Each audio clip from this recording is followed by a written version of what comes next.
The Jeffery Epstein Files. 3 million documents, 2,000 videos, 180,000 images. It's an almost incomprehensible amount of material. The question we have to ask is, why? Why would anyone create such an exhaustive permanent record of their own crimes? The scale of it gives us the answer. This wasn't just a record of one man's depravity. It was a catalogue of the corruption of the global elite.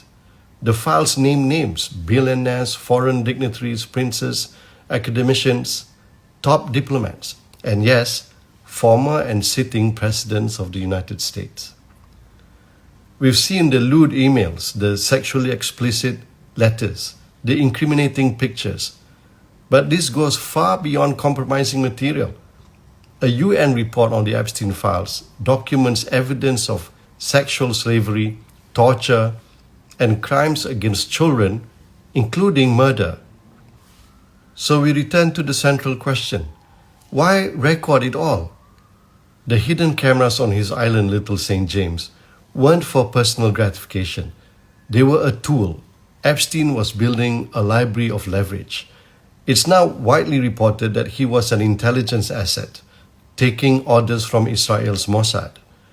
The purpose was clear: to trap the most powerful people on earth in a web of criminality, all to bend them to the will of a foreign nation, Zionist Israel.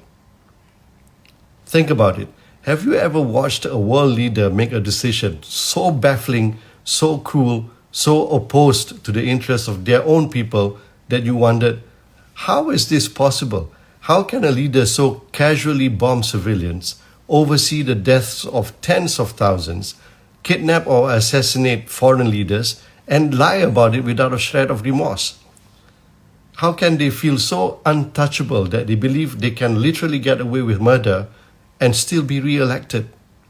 The Epstein Files provide a terrifying, plausible answer. They aren't acting this way because they're strong. They're acting this way because they are compromised. Their past is a weapon held against them. They do what they are told, not out of loyalty, but out of fear. Fear of exposure for their own crimes, or a desperate need to protect the secrecy that allows them to continue committing those crimes. And this brings us to Donald Trump. Look at the chaos of his decision-making. The billions in military hardware sent to Israel, while cutting food stamps, Medicaid, and housing subsidies at home. The weaponizing of tariffs, the unwavering complicity in the war crimes in Gaza, the blind rush toward a new war with Iran, the real possibility of triggering World War III. How else can you explain it? It's not madness, it's submission. It suggests a leader who has no choice. To defy his Zionist handlers would mean the end of his political career and perhaps much more. But to play along ensures power, protection, a billionaire's pension, and the promise of support well into the future. The conclusion is inescapable.